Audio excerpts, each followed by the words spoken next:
Boa noite a todos.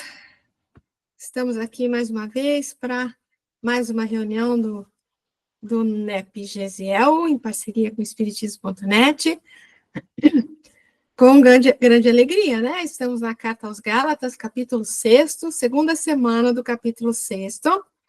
Então, peraí, deixa eu pôr aqui. Então, vamos só dar uma lida rapidinha nos versículos que a gente já viu semana passada desse capítulo, né? Então, é o que leva o título na carta, na Bíblia de Jerusalém, preceitos vários sobre a caridade e o zelo.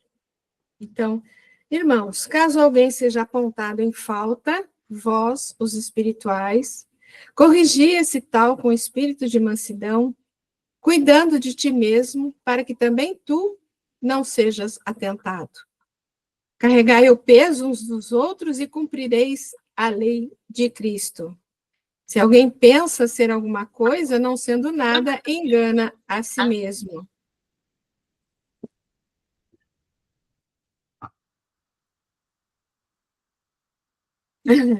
Cada um examine sua própria conduta, então terá o de que se gloriar por si só, e não por referência ao outro, pois cada qual carregará o seu próprio fardo. A gente foi até aí, e hoje a gente começa, então, no quem é instruído na palavra, torne praticante em toda sorte de bens aquele que o instrui. Só rapidinho, só bem por cima, assim, do que a gente viu, né? O primeiro ali, né, caso alguém seja apontado em falta, a gente primeiro lembrou que esse alguém aí pode ser realmente qualquer pessoa, inclusive nós, né, obviamente, né? Se nós formos apanhados em falta também, né, que pensemos sobre isso. Agora, vós, os espirituais, ou seja, aquele que já se volta para as questões do espírito e não das questões transitórias, né, corrigir esse tal com espírito de mansidão, né? Então, com calma, com tranquilidade, às vezes num espaço mais reservado, né? Não importa, não importa ali a ação mais agressiva, mais impetuosa, não, sempre com calma, tentando fazer o nosso irmão despertar, né? Despertar para a falta que ele cometeu, né? Por conta da falta que ele cometeu. E quando ele fala cuidando de ti mesmo, porque você cuidando do semelhante, você obviamente está fazendo um bem para você mesmo também, né? Para que também tu não sejas tentado.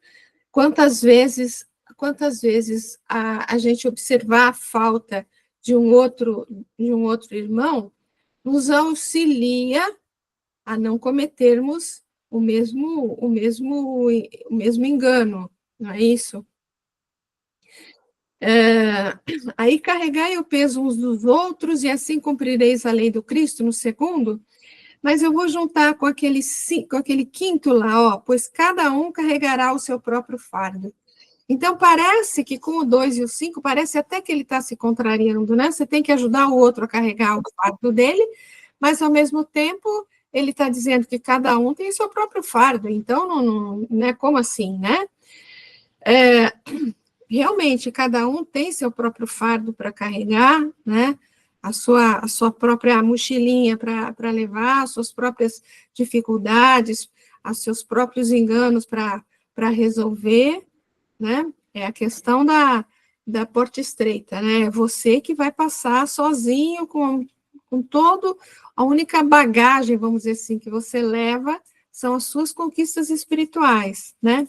Mas, entre as suas conquistas espirituais, pode e deve perfeitamente ser o fato de você ter auxiliado os outros, que aí a gente entra no segundo, carregai o peso uns dos outros, e assim cumprirei a lei do Cristo. Então, esse carregar o peso não é que você vai tirar o fardo que compete ao outro, mas você vai auxiliá-lo, né? É aquela história que a gente comentou, né? Que eu não lembro em que livro que está aí, que algumas pessoas, ao verem né, outra pessoa passando por certa dificuldade e tal, né?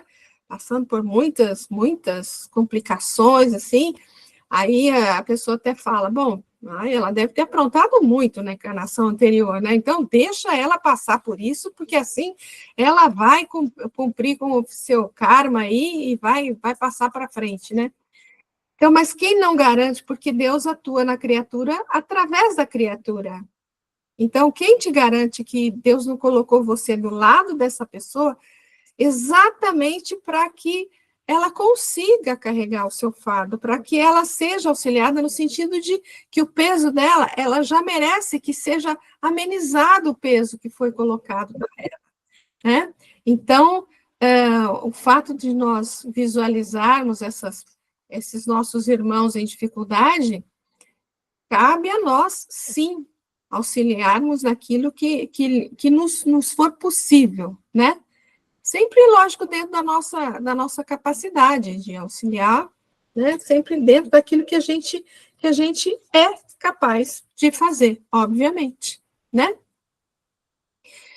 E que cada um examine a tua própria conduta e, né? Porque não importa, e não com referência ao outro, ou seja, não, você não tem que se comparar ao outro, você tem que cumprir a sua parte, buscando sempre da melhor forma possível, né? E aí sim você teria as suas conquistas, né? Mas não pensando no que o outro faz, no que o outro não faz, enfim. E aí vamos para o sexto. Quem é instruído na palavra, torne participante em toda sorte de bens aquele que o instruiu. Quem é instruído na palavra? Essa palavra, né? Ela tem um sentido simbólico muito importante dentro das escrituras, né? Dentro da simbologia evangélica, vamos dizer assim, né? Que a palavra pode representar todo o ensino do Cristo, né? A questão palavra, ela pode ser assim, entendida não só como uma fração daquilo que eu falo, né? Uma palavra aqui, mas tem um sentido muito maior, que engloba todo o ensino, na verdade, toda a instrução divina, né? Então, aquele que é instruído na palavra, né, nesse sentido maior aí, né? É isso que ele está se referindo aqui, né? Então, vamos ler um bocadinho aqui, ó. Palavra, no Novo Testamento, é uma expressão de grande importância para o entendimento do mesmo, para o entendimento do Novo Testamento. No princípio era o Logos, está em João 1, né? Afirma João, Logos é um termo grego que pode ser traduzido por verbo, palavra, poder criador, representado assim os primeiros movimentos da Gênese em todo ou qualquer processo de criação de acordo com a capacidade individual de entendimento. Está lá, né?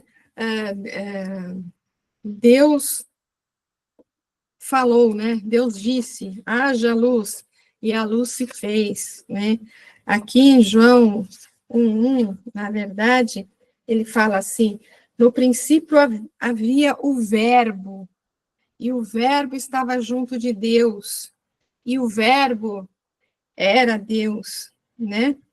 Ele estava no princípio junto de Deus. Todas as coisas foram feitas por ele, por meio dele, e sem ele nada se encontra feito, que se encontra feito se faria. Então, aqui ele chama esse logos aí. Quem acompanha, ou acompanhou o início, pelo menos, do estudo que o Haroldo faz sobre João, né? Ele no início, ele fala, tem várias lives dele do início do estudo, falando sobre o Logos, né? Sobre esse verbo que está aqui no Evangelho de João, né?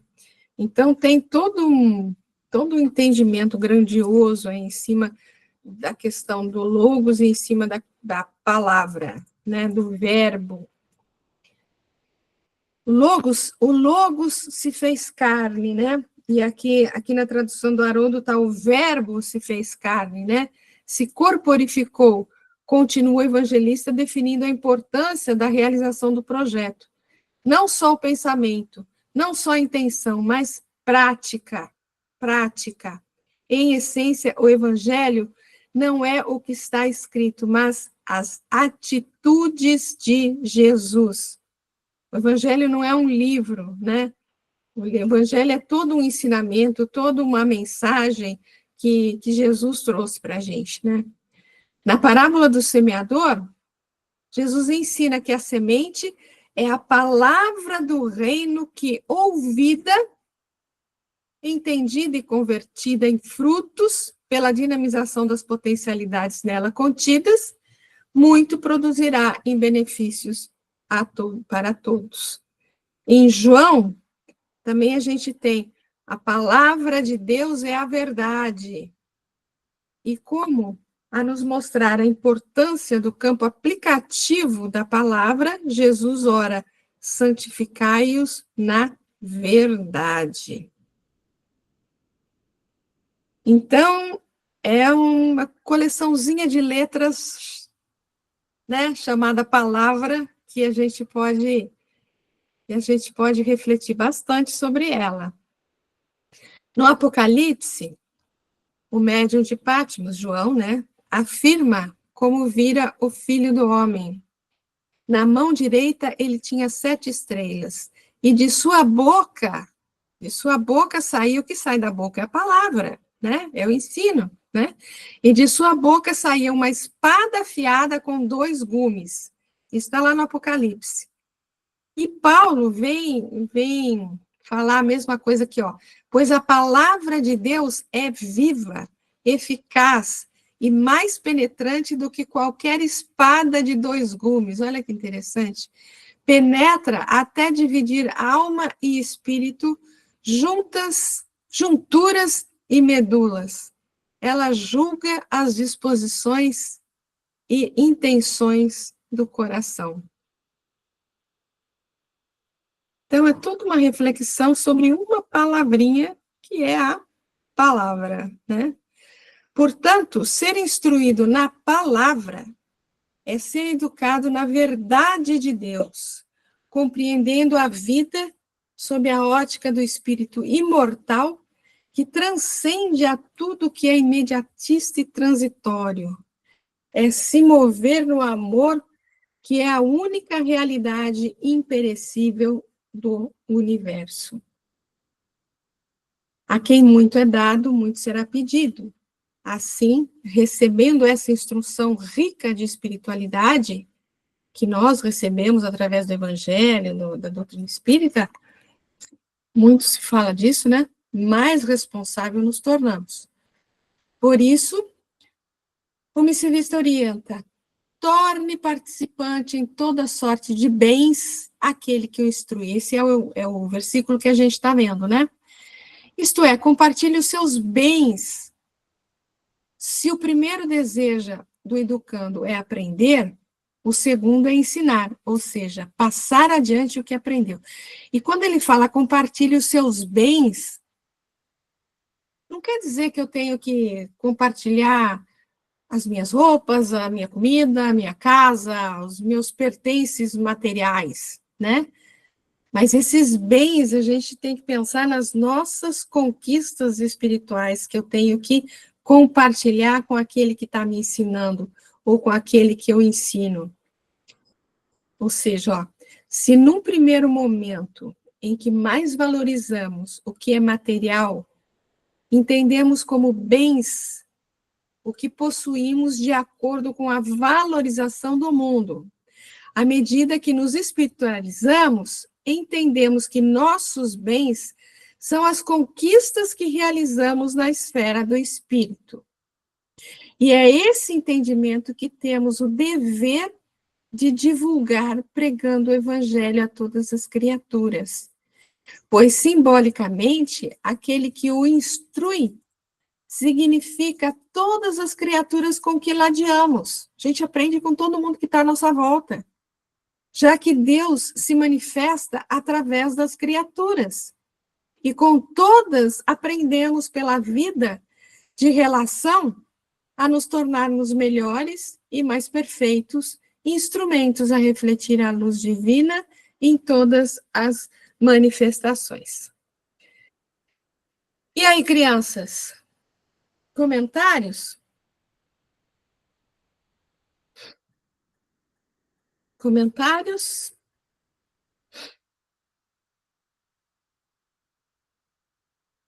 É interessante, né? Voltando aqui no versículo, que é: quem é instruído na palavra, torne participante em toda sorte de bens, ou seja, compartilhe todos os seus bens com aquele que o instrui. Muito, muito lindo isso, na verdade.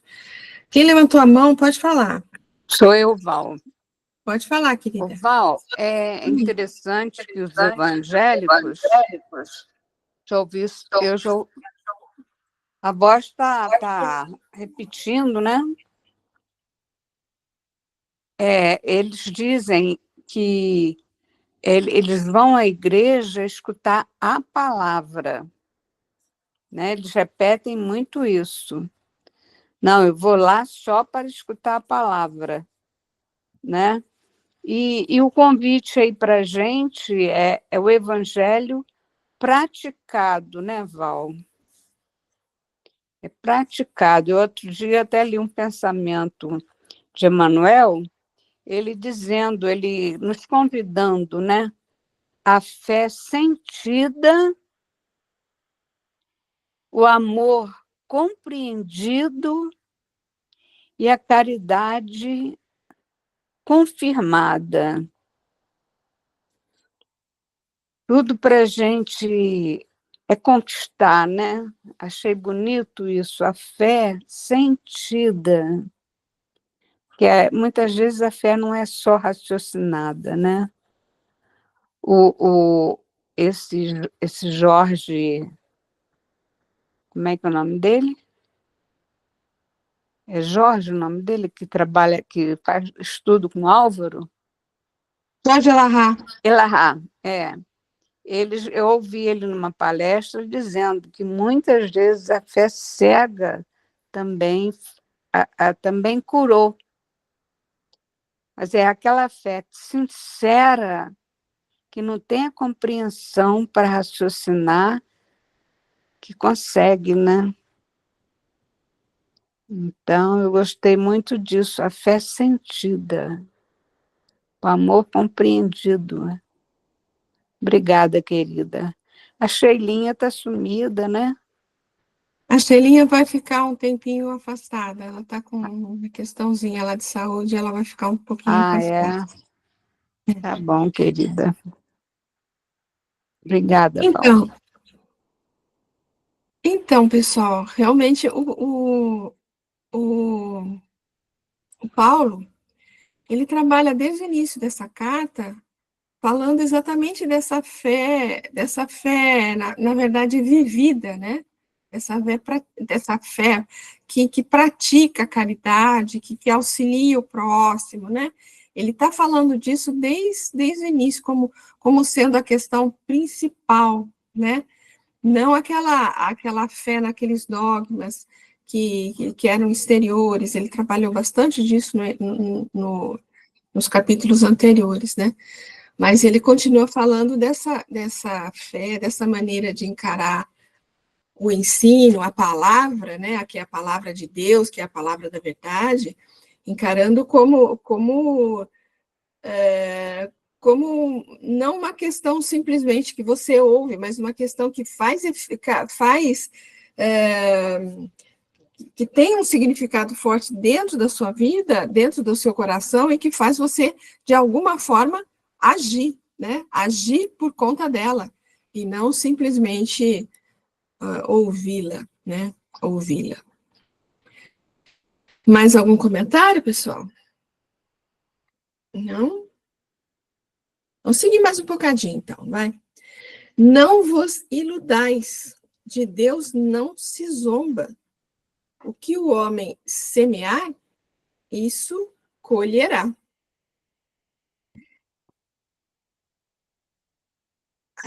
O Emmanuel fala muito da questão da ilusão, né? Porque tantas coisas a gente faz e, de repente, a gente fica desiludido por conta de tanto tempo perdido, de tantas ações que não nos levaram a nada, né? De tantas vezes que nos dedicamos a questões ilusórias, transitórias, né? Então, não vos iludais, de Deus não se zomba. Não adianta você pensar que você está fazendo uma coisa boa, se não tiver dentro das questões, assim, dentro do senso moral, dentro das leis divinas, né? Não adianta, você não vai iludir a Deus, ou seja, e também não adianta você, às vezes, eu vou fazer isso só porque senão eu vou para o umbral, né? Ou seja, às vezes faz com segundas intenções, às vezes faz para promoção individual, né? Para interesse particular. Então, não adianta querer fazer dessa maneira, né?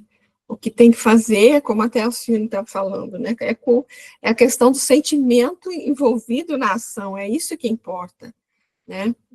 É isso que importa. Mas vamos ler um bocadinho aqui. Paulo inicia esse alerta nos fazendo importante observação: não vos iludais. E completa: de Deus não se zomba. É que aquele que achar que pode enganar a Deus incorre em grande erro, pois não há como trapacear aquele que tudo sabe. Em verdade, tentar enganar a Deus é enganar a si mesmo, o que é atrasar o processo evolutivo, pois sendo a consciência em sua essência Deus em nós, não há como iludir a si mesmo por muito tempo. Assim, quando o espírito cai em si, lembra, a gente vê bastante isso lá no Filho Pródigo, né? Quando ele cai em si, ele compreende o seu engano e tudo faz para retomar o caminho e construir o que destruiu. Porém, isso leva tempo e impõe ao ser que anseia regenerar-se muitas dores e dissabores. Outra lembrança que a gente sempre tem com relação a isso é aquele livro Voltei, né, do irmão Jacó, que ele chega lá achando que ele abafou, né? Que ele abafou, que ele fez um monte de coisa, abriu casa espírita, trabalhou no movimento espírita de maneira intensa, né? De maneira intensa. Mas achando que ia conquistar um espaço muito importante no mundo espiritual, né? Ele até conquistou, né? Mas não com toda a luz que ele imaginava ter, não é? Então, muita coisa deve ter sido feita, assim, com o objetivo de alcançar um espaço melhor no mundo espiritual, né? E não com aquele sentimento de doação, né? Como Jesus fala, eu não vim para ser servido, mas eu vim para servir. Então, quem está fazendo essa coisa com interesses obscuros, né? Está se enganando a si mesmo. E não tem como se enganar a si mesmo o tempo todo, por muito tempo, como está aí. Vai acabar uma hora vai chegar uma hora que você vai perceber que não era bem assim que você tinha que fazer, né? Por isso que ele fala que sempre chega o momento do cair em si, né? Às vezes é só no momento do desencarne, mas algumas vezes a gente até é bom, né? É bom quando cair em si aqui ainda, né? Quando a gente pode ainda retomar o caminho, né? Retomar o caminho. Mas, a maior parte das vezes, esse cair em si acontece quando a gente chega do lado de lá, né? Vamos prosseguir mais um pouco aqui. Hoje, não podemos mais compreender Deus como aquele ser exterior à sua criação e que tudo governa à distância, impondo castigos e recompensas. É preciso entender o Criador, inteligência suprema, em sua imanência e transcendência. Assim, Deus tudo sabe, pois governa de dentro, e ao mesmo tempo, lei e legislador, tomando conhecimento de todas as coisas no instante exato que elas acontecem, promovendo no mesmo instante oportunidade de resgate ou consolidando a virtude como conquista. Então, é assim, as leis divinas, elas são tão perfeitas, né? Perfeitas no extremo, no infinito, né? Né? Elas são tão perfeitas que não é que ele fica observando e anotando aqui, então daqui a pouco eu tenho que fazer tal coisa para esse fulano aí, porque ele escorregou aqui, ele fez isso. Não é isso, né? É porque a lei é tão perfeita que a própria lei, ela promove ali tanto a oportunidade de resgate, como está dizendo aí, né? Ou consolidando a virtude conquistada, como está aí no final. Ou seja, a lei é tão perfeita que não é que ele fica castigando, vigiando, né? É a lei divina, porque a lei divina é tudo, é ele. É ele. Então, acontecendo alguma coisa que vá contra a lei divina, afeta. É como que você tem uma máquina, fazendo uma comparação meio esdrúxula, mas é isso, você tem uma máquina com muitas pecinhas. Se uma falha, provoca alguma coisa, né? Provoca algum defeito ali, alguma coisa que vai desvirtuar o bom andamento daquilo. Então, é assim que funciona, né? Às vezes é difícil para a gente perceber toda essa grandiosidade, né?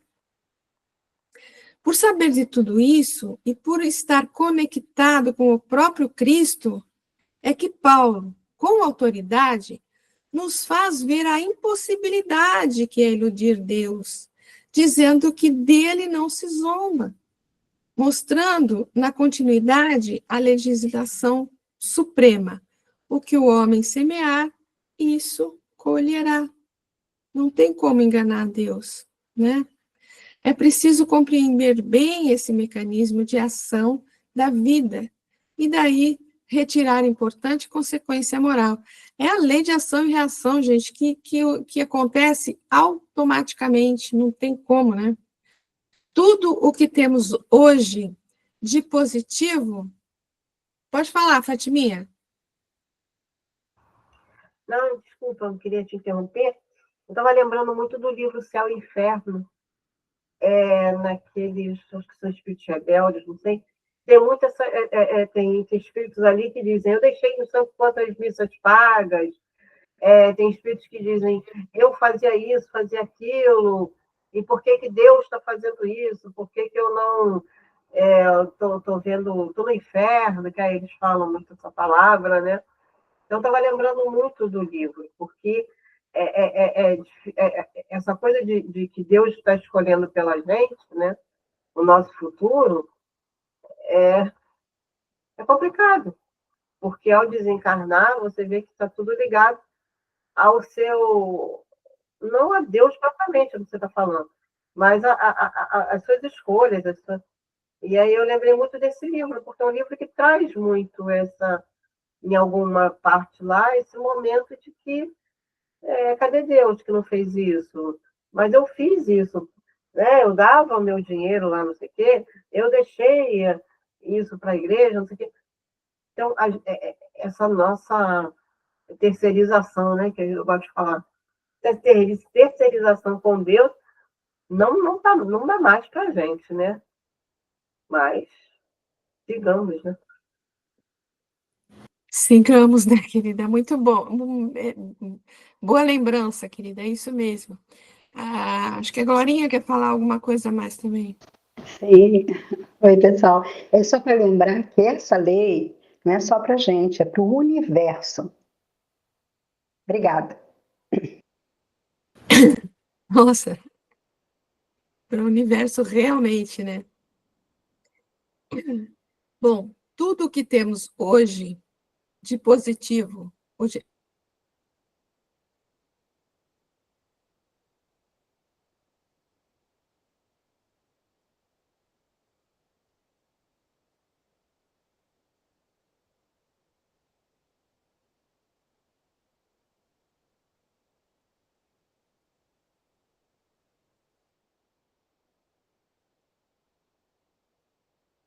voltou, né? Tudo bem? Todos aí? Sim, Tá. tudo bem, agora vai. Deixa eu compartilhar aqui de novo. Espera aí. Não sei o que que aconteceu aqui, que sumiu aqui. Espera aí.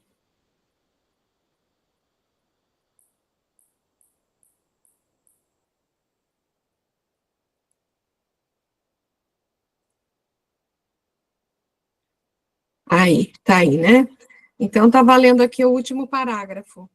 Tudo que temos hoje, de positivo ou negativo, foi conquistado por nós mesmos em momentos anteriores de nossa existência.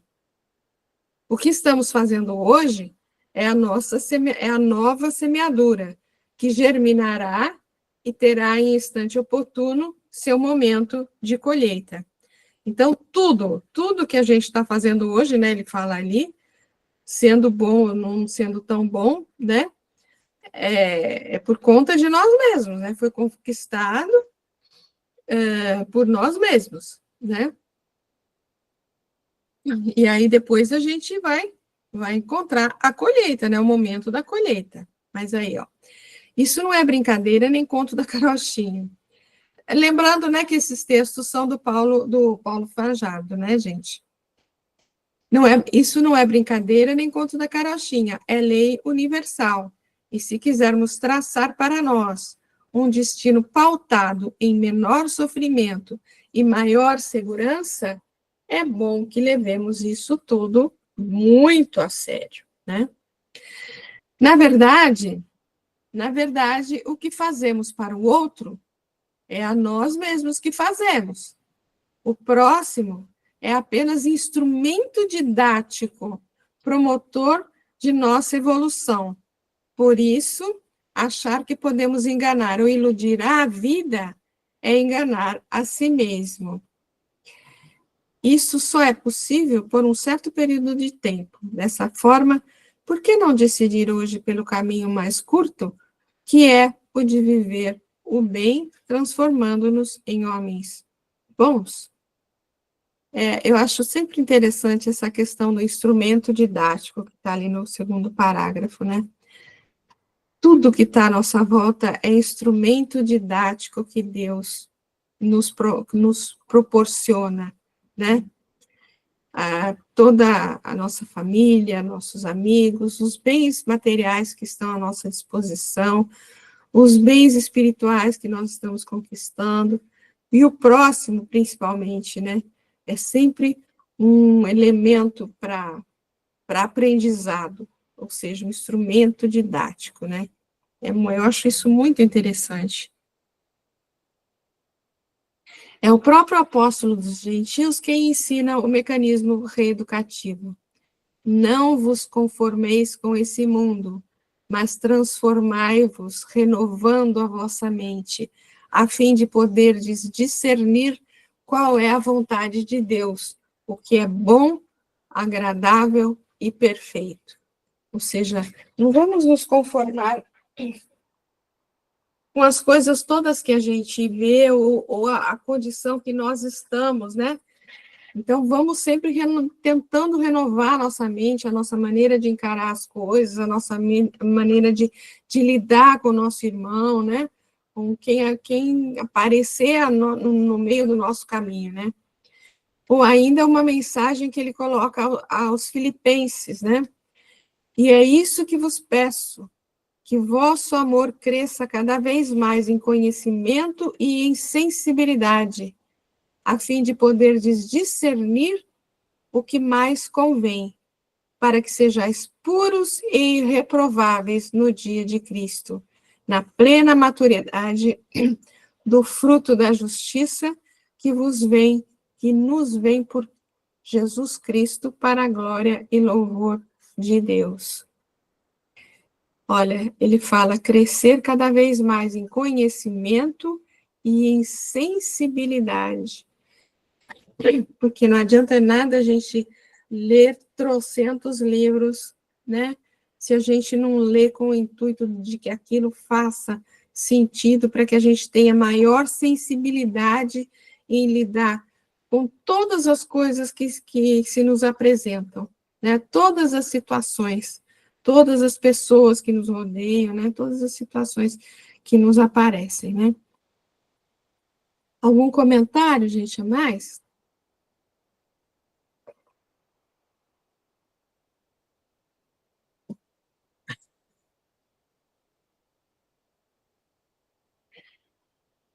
Sem comentários?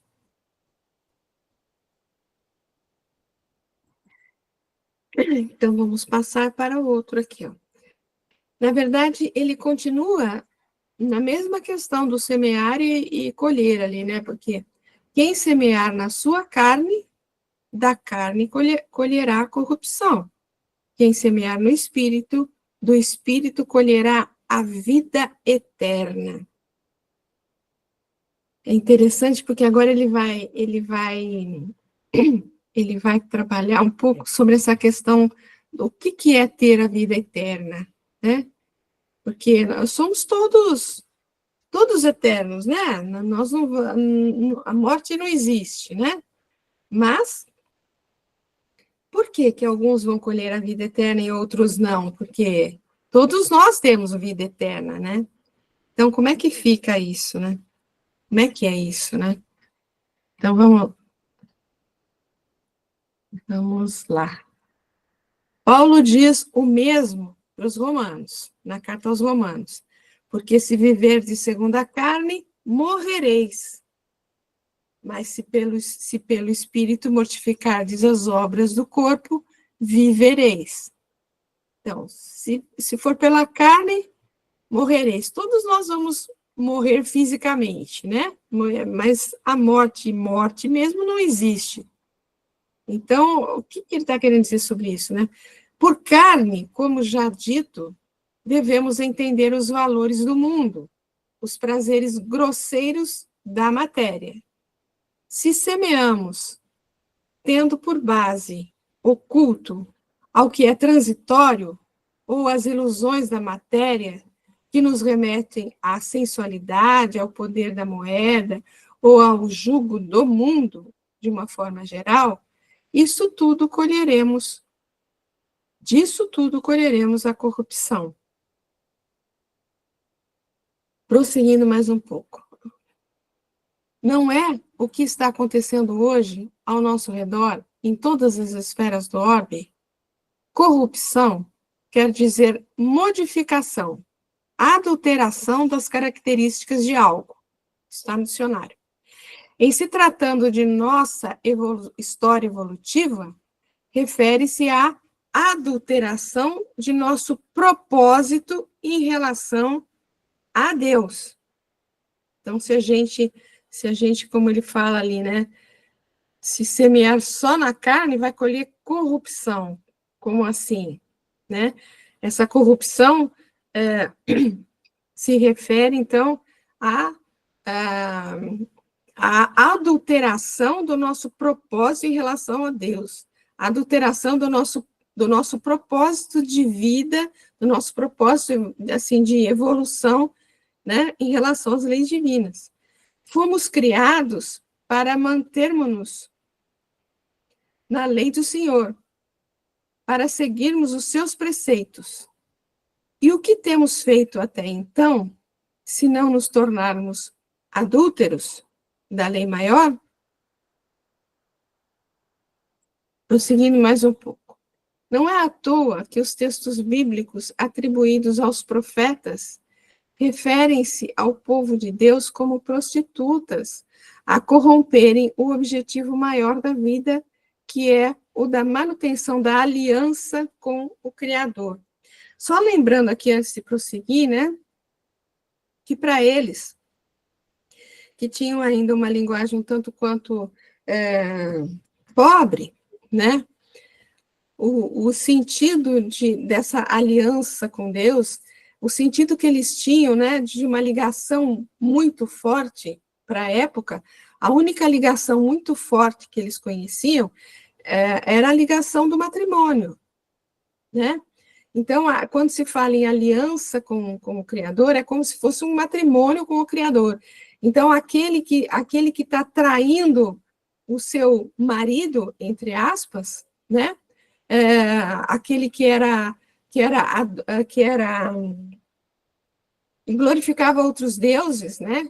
Que amava outros deuses, é como se tivesse traindo o seu próprio marido, né? Então, por isso que recebia, que eles utilizavam esse termo aí, prostituta, né? Ou adultério, né? Era o termo que eles usavam. Então, Paulo, é claro, quando expõe aos romanos, se viver de segundo a carne, morrereis. Por morte, não devemos aqui entender o fim da vida corpórea. Os espíritos superiores têm sido claros ao nos afirmar que encarnar, isto é, tomar um corpo de carne, para eles que já vivem na esfera de grande espiritualidade, isto sim é que é morrer. Para eles, né? Encarnar é como se é o sentido que nós temos de morrer, né? Sair do mundo espiritual para encarar a carne, né? Encarar o mundo material, né? Portanto, enquanto nos acharmos, quem que é? Glorinha, pode falar, filha. Sou eu. Não, é que eu achei interessante quando você falou sobre adultério. Ontem eu estava num estudo na FEB, então foi falado justamente a respeito disso, que na passagem de Jesus na mulher adúltera, talvez não tenha sido uma mulher que tenha cometido um adultério, mesmo porque não se via o marido nem nada. E aí foi falado justamente nisso que você acabou de falar.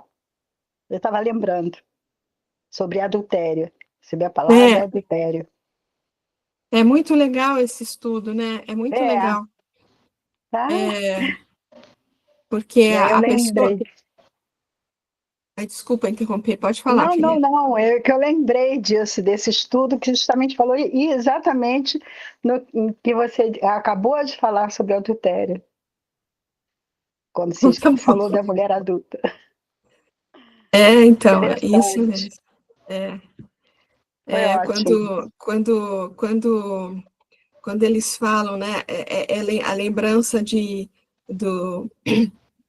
como é que é, do deus Baal lá, né, as pessoas que tinham muitos deuses, né, eram consideradas para os judeus como pessoas adúlteras, porque eles estavam traindo, né, a ligação com o Criador, e a ligação com o Criador era a mesma ligação que eles consideravam como que por isso que vem a palavra aliança, né, por conta do matrimônio mesmo, né. E aí você começa pensando na parábola das bodas, o que eram as bodas para ele, acho que é tudo nesse sentido, né? Exatamente. Dessa aliança. E até hoje, né, eu lembro até da irmã Ila, que ela sempre fala, o meu marido, quando ela se refere a Jesus, né? Até hoje existe em alguns segmentos religiosos aí essa ideia, né, dessa ligação como que um matrimônio mesmo, né? Como que um matrimônio. Exato. Obrigada, Saíce. Obrigada a você de lembrar aí. Muito obrigada. Seguindo. Portanto, enquanto olha, agora que vai entrar mais na questão da vida eterna, né? Por que ele fala de vida eterna? Nós todos temos, né? Mas como é que é isso? Portanto, enquanto nos acharmos, intimamente ligados aos valores corruptíveis desse mundo, ainda estaremos sujeitos às necessidades reencarnatórias. E com estas, a todos os tipos de dores, aflições, sofrimentos inerentes ao processo evolucional. Queremos nos libertar de tudo isso e tornarmos-nos saudáveis, felizes, sem a possibilidade de não mais sofrer, façamos como orienta o apóstolo. Semeemos no Espírito, pois o que semeia no Espírito, do Espírito colherá na vida eterna. Ou seja, não vai haver mais necessidade de reencarne. Ele não falou ali atrás que para eles, quando vai encarnar, é que é considerado como uma morte? Então, isso é que é a vida eterna, né? Não mais necessidade de reencarnar. Aqui é preciso ampliar o entendimento. Todos somos imortais, pois criados por Deus e sua própria substância eterna, que é, em última instância, espírito. Não morreremos jamais, ou seja, não perderemos mais a vida, não seremos exterminados. Então, por que o texto evangélico se refere à vida eterna como consequência de uma vida pautada em espiritualidade, em vivências de uma moral superior? A vida não é eterna para todos? É que a vida eterna no evangelho significa vida sem a possibilidade de morte. Isto é a vida quando o espírito atinge um grau tamanho de pureza que sai do ciclo reencarnatório representado pela dualidade nascer-morrer. Atingida essa fase, não é mais necessário reencarnar e passar pelas injunções da matéria que tanto nos faz sofrer. É a isso que Paulo se refere quando afirma que o último inimigo que há de ser aniquilado é a morte, está lá em Coríntios. Que o salário do pecado é a morte, mas o dom gratuito de Deus é a vida eterna, por Cristo Jesus, nosso Senhor. Ou ainda, lembrando o apóstolo Jesus quando ensina, eu vim para que tenham vida e a tenham em abundância. Todavia, não nos esqueçamos, para que esse milagre da vida se realize em nós, é preciso mortificar as obras do corpo, conforme a orientação do Filho Ilustre de Tarso. Tudo bem, pessoal? Deu para entender a questão aí que ele fala da vida eterna? O que é a vida eterna para ele? Para os judeus, inclusive, né? Os hebreus. Tudo bem? Eu achei super interessante essa questão aí.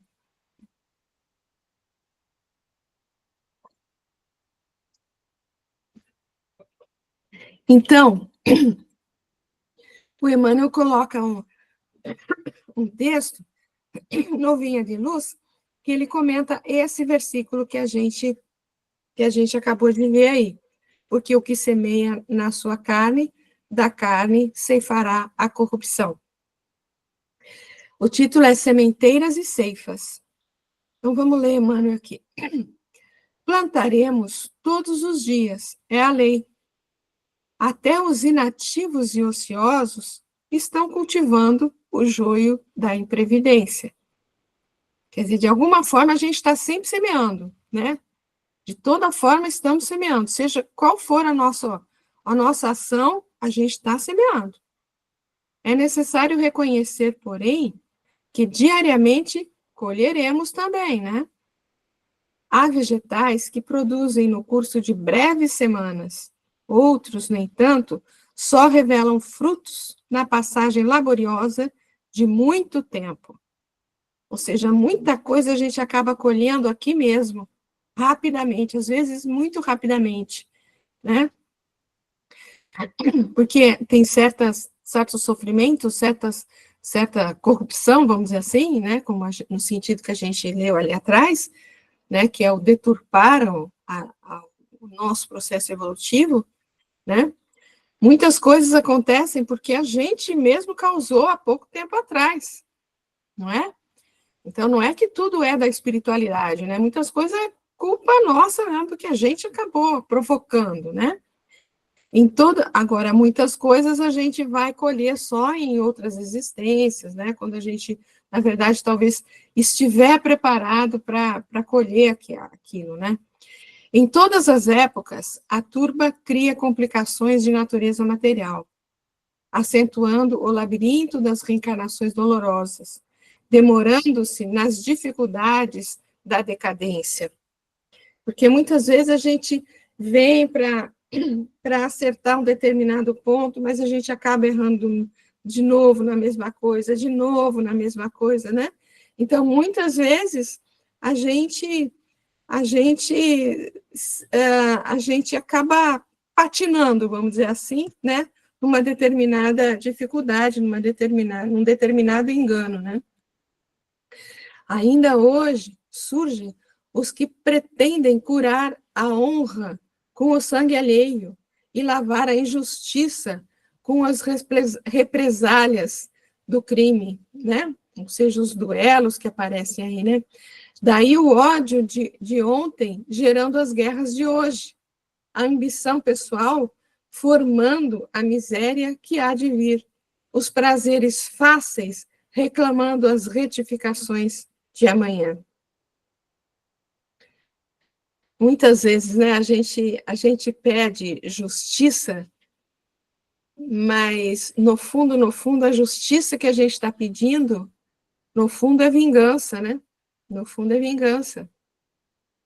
Até hoje, decorridos mais de 19 séculos sobre o cristianismo, apenas alguns discípulos, de quando em quando, compreendem a necessidade da sementeira da luz espiritual em si mesmos, diferente de quantas se conhecem no mundo e avançam o caminho do mestre dos mestres.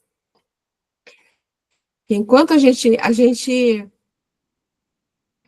for atrás da justiça dos homens, né? Enquanto a gente tiver, muitas vezes, o que vai no fundo, o que vai no nosso coração é ainda o sentimento de ódio que a gente mantém sobre uma certa questão, né? E é o sentimento de vingança.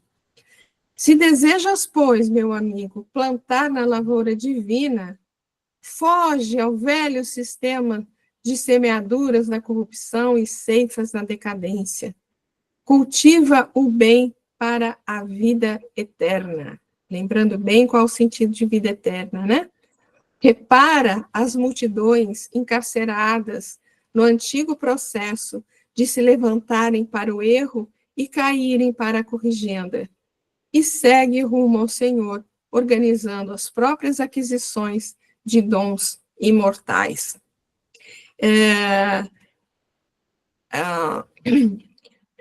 Me fez lembrar a questão do bom samaritano, né? Antes dele contar a parábola, o doutor da lei ali pergunta para ele o que ele precisava fazer para conseguir a vida eterna, né?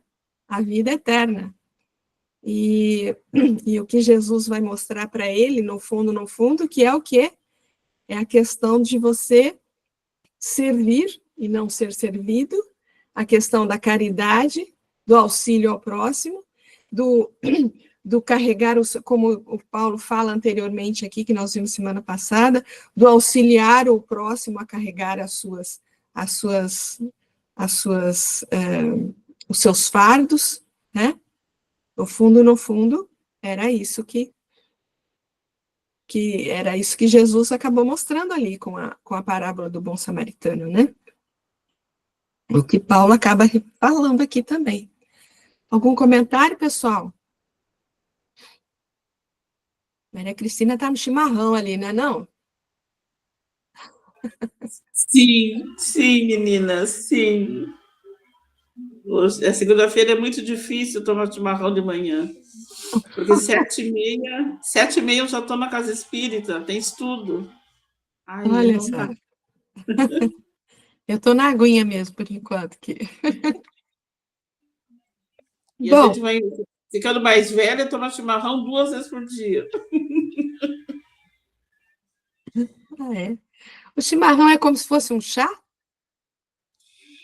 Não necessariamente. O chimarrão é uma erva, erva mate, que é plantada geralmente em cidades de clima frio, e depois ela é ceifada, babá, e ela se transforma tipo algumas é um pó mais grosso, outros mais fino, né? Aí você faz numa cuia que tem de ser, não pode ser de madeira, tem de ser aquela cuia mesmo, porque senão ela apodrece, fica com gosto ruim. E você começa com água morna e depois com água quente, não quentíssima, não aquela coisa assim de, né? É uma temperatura agradável, é bem bom. Muito bom. Já ainda vou experimentar. Com certeza. Bom, pessoal, vamos prosseguindo mais um versículo só, depois a gente vai interromper. Não desanimemos na prática do bem, pois, se não desfalecermos, a seu tempo colheremos. E tem aquelas outra tradução aqui que fala, e não nos cansemos de fazer o bem, porque a seu tempo ceifaremos, se não houvermos desfalecido. Não desanimemos e não vamos nos cansar, né? Então, vamos ver.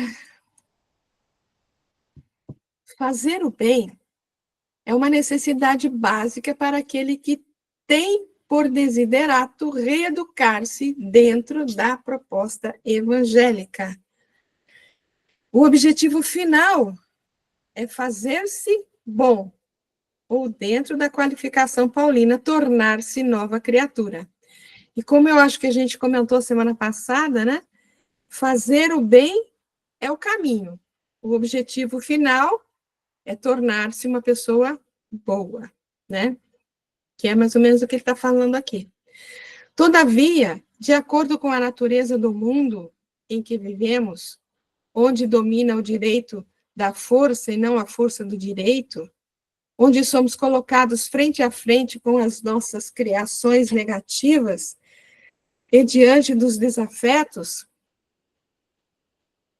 fazer o bem nem sempre é fácil, pois representa o novo a ser conquistado, um caminho por nós ainda não percorrido. O desconhecido sempre causa um certo receio, né? E aqui somos colocados diante de tudo que a vida, o mundo material pode nos proporcionar, né?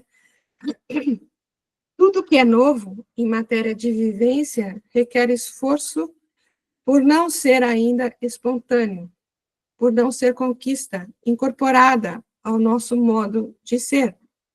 Há muitos obstáculos a serem vencidos. Desse modo, o aconselhamento daquele que já se fazia apóstolo, mas que lutava contra suas próprias imperfeições, é bastante atual, pois se há o imperativo de nossa transformação através da vivência do bem, isso não será sem grande esforço, o que muitas vezes pode levar o neófito a cansaço, até mesmo a alguma manifestação depressiva. Não nos cansemos de fazer o bem, lembra ele, porque a seu tempo ceifaremos. Tudo tem o seu tempo para acontecer, né? Sempre vai haver um momento no qual aquilo a responsabilidade dos nossos atos vai aparecer, né? Nada é gratuito. É preciso compreendermos que a semeadura mais importante é a que nós realizamos em nós mesmos, em favor da nossa reeducação moral, o que, segundo a ótica kardeciana, significa implantar em nosso psiquismo novos caracteres. É o homem novo, né? Vencendo o homem velho. Quando agir no bem for espontâneo em nós, não mais precisaremos lutar contra o homem velho. Será sinal de que somos a nova criatura dita por Paulo. Será o tempo em que ceifaremos, conforme nos ensina esse versículo. Porém, Tal só se dará se não houvermos desfalecido, se não tivermos desistido do Evangelho, apesar de todas as lutas que isso significa. Aí tem 2 versículos aí, né? E sereis aborrecidos por todos por amor do meu nome, mas quem perseverar até o fim, este será salvo. E lá no Apocalipse está, ser fiel até a morte, e dar-te-ei a coroa da vida. Da coroa da vida depois da morte. Olha que coisa interessante, né? Ele está falando aí da vida eterna, né? Alguém quer comentar alguma coisa? Temos um texto de Emmanuel aqui, acho que 2 textos de Emmanuel sobre isso aí.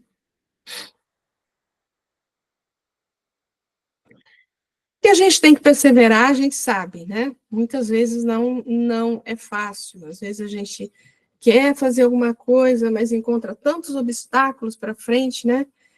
Mas que a gente não desista. Agora, a gente também tem um limite, né? Um limite daquilo que a gente consegue fazer. Também temos que não pode também imaginar que você tem que fazer além das suas forças. Não, você faz até onde é possível para você, né?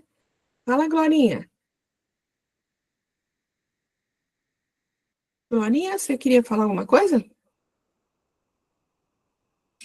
Ela escreveu no chat que ela precisa sair e pediu desculpas. Desculpa, eu achei que ela tinha levantado a mão, é que eu não enxergo todas aqui. Então, vamos ver o texto aqui do Emmanuel. Ó. Fonte viva, não te canseis. Ele comenta exatamente esse versículo que a gente está vendo, né? Não nos desanimemos de fazer o bem, pois a seu tempo ceifaremos, se não desfalecermos. Ou seja, a gente às vezes às vezes faz alguma coisa que quer a recompensa imediata, também não é assim, né? A gente tem que fazer o bem desinteressadamente, mas tendo certeza que um dia a gente vai receber o que nos cabe, né? Vamos lá. Quando o buril começou a ferir o bloco de mármore embrutecido, a pedra, em desespero, clamou contra o próprio destino. Mas depois, ao se perceber admirada, encarnando uma das mais belas concepções artísticas do mundo, louvou o cincel que a delacerara. A lagarta arrastava-se com extrema dificuldade e, vendo as flores tocadas de beleza e perfume, revoltava-se contra o corpo disforme.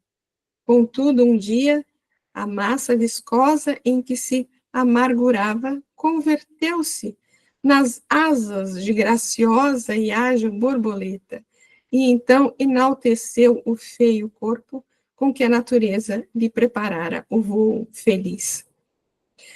É que é uma coisa difícil para a gente, né? Porque às vezes a gente está passando por uma dificuldade tão grande, uma enfermidade, uma dificuldade financeira, um desgosto aí familiar, enfim, então, às vezes passa por dificuldades tantas, né? E a gente, muitas vezes, a gente esquece de se voltar a Deus e, de alguma forma, agradecer aquilo, né? Porque, de alguma forma, aquilo está acontecendo por tudo que a gente já ouviu, por tudo que a gente já leu, já estudou, a gente sabe que, de alguma forma, aquilo pode nos auxiliar, de alguma forma, aquilo pode ser bom para a gente, né? E isso é difícil de a gente reconhecer enquanto a gente está em sofrimento, né?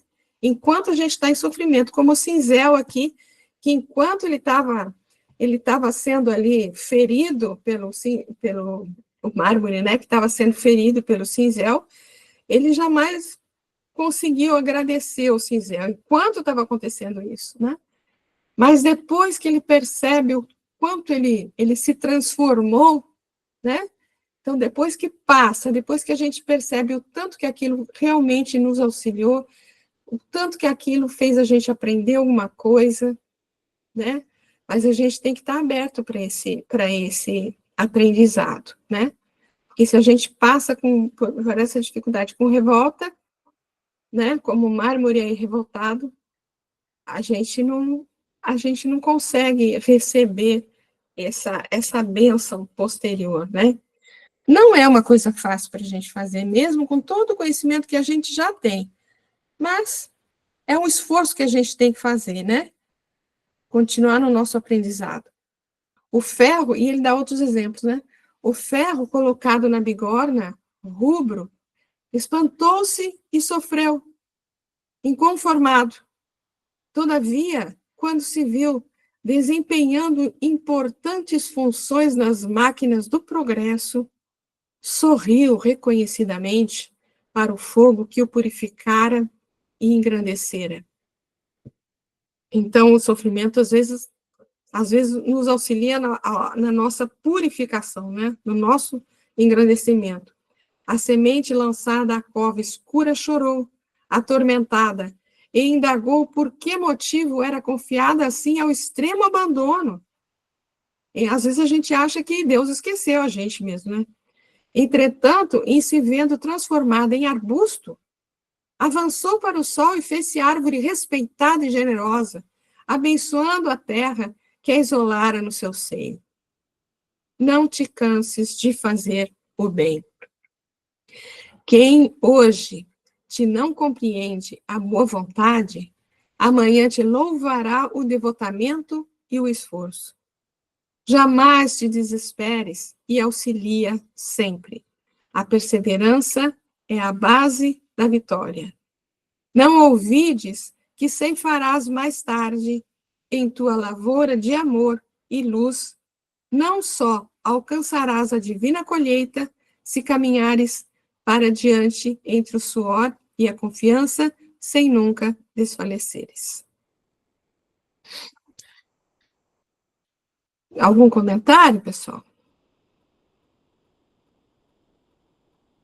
Tem mais um texto que o Emmanuel comenta exatamente esse versículo também. É o mesmo versículo, né? Olha, e não nos cansemos de fazer o bem, porque a seu tempo ceifaremos, se não houvermos desfalecido. Está no Vinha de Luz, o título é Sem Desfalecimentos. Há pessoas de singulares disposições em matéria de serviço espiritual. Hoje creem, amanhã descreem. Entregaram-se ontem às manifestações da fé.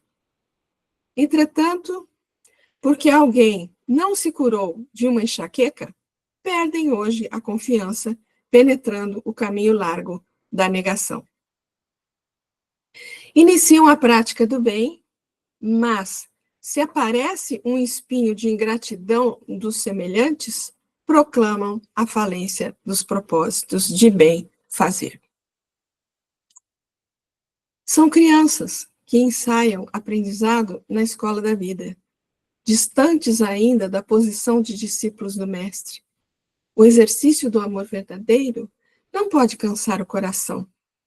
Quem ama em Cristo Jesus, guarda confiança em Deus, é feliz na renúncia e sabe alimentar-se de esperança. O mal externua o espírito, mas o bem revigora sempre. O aprendiz sincero do Evangelho, portanto, não se irrita, nem conhece a derrota nas lutas edificantes, porque compreende o desânimo por perda de oportunidade. Problemas da alma não se circunscrevem a questões de dias e semanas terrestres, nem podem vir condicionados a deficiências físicas. São problemas de vida, renovação e eternidade. Não te canses, pois, de fazer o bem, convencido, todavia, de que a colheita, por tuas próprias mãos, depende de prosseguires no sacerdócio do amor sem desfalecimentos.